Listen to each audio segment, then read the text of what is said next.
Épître de Paul aux Hébreux, chapitre 12.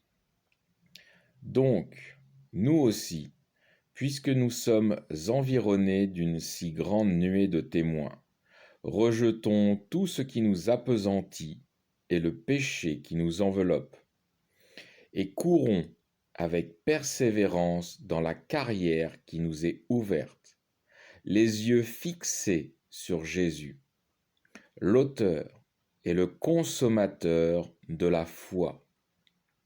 Lui qui, au lieu de la joie qu'il avait devant lui, méprisant l'ignominie, a souffert la croix et s'est assis à la droite du trône de Dieu. Considérez celui qui a supporté contre sa personne une si grande contradiction de la part des pécheurs, afin de ne pas vous laisser abattre par le découragement. Je fais une parenthèse. L'apôtre Paul rappelle que nous avons un guide et un exemple parfait, le Christ, qui nous a montré le chemin de la foi en Dieu le Père, en ne tenant pas compte de l'ignoble mépris des hommes et en donnant sa propre vie humaine pour nous sur la croix. Ce même Jésus que Dieu le Père a ressuscité est placé à la droite de son trône dans le royaume céleste. Paul veut nous encourager à continuer fermement le combat de la foi pour remporter les récompenses célestes à l'exemple de notre Seigneur et Roi Jésus-Christ. Je poursuis verset 4. Vous n'avez pas encore résisté jusqu'au sang dans votre lutte contre le péché. Et vous avez oublié l'exhortation de Dieu qui vous dit comme à des fils, « Mon fils, ne méprise pas le châtiment du Seigneur, et ne perds point courage lorsqu'il te reprend, car le Seigneur châtie celui qu'il aime, et il frappe de la verge tout fils qu'il reconnaît pour sien. C'est pour votre instruction que vous êtes éprouvés. Dieu vous traite comme des fils, car quel est le fils que son père ne châtie pas? Je fais une autre parenthèse. Le mot châtier peut faire passer Dieu pour quelqu'un qu'il n'est pas. Il faut comprendre que le châtiment sont les épreuves, et Dieu n'éprouve personne.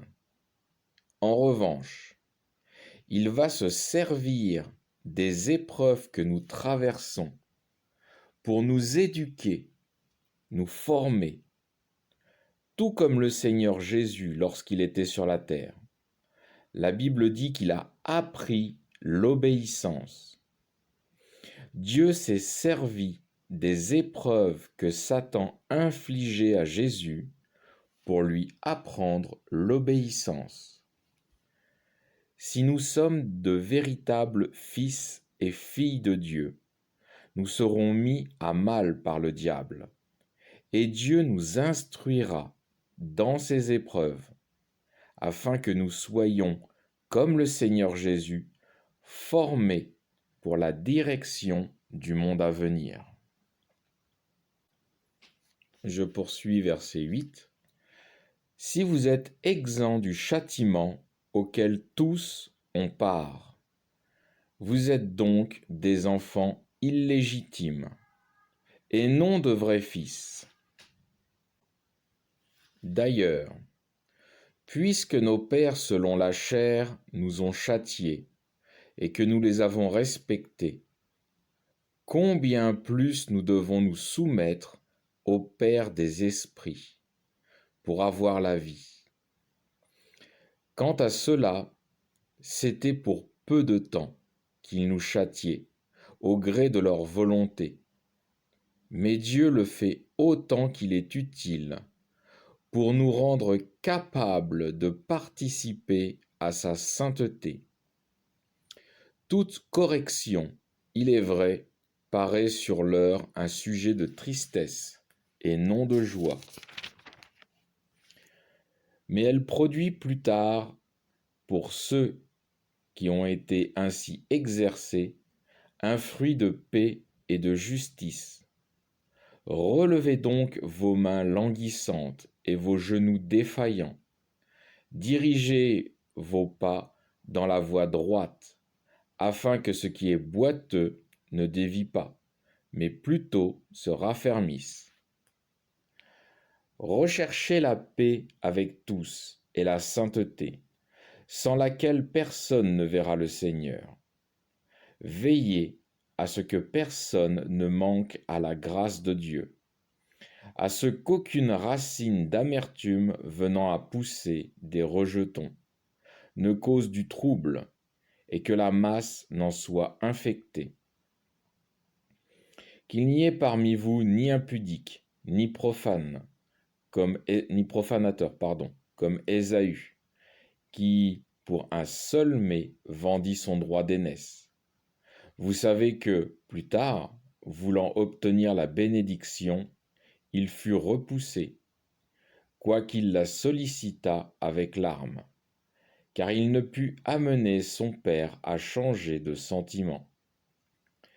Vous ne vous êtes pas approché d'une montagne que la main puisse toucher, ni d'un feu ardent, ni de la nuée, ni des ténèbres, ni de la tempête, ni de l'éclat de la trompette, ni d'une voix si retentissante que ceux qui l'entendirent supplièrent qu'on ne leur parlât pas davantage, car ils ne pouvaient supporter cette défense. Si même une bête touche la montagne, elle sera lapidée. Et ce spectacle était si terrible que Moïse dit « Je suis terrifié et tout tremblant ».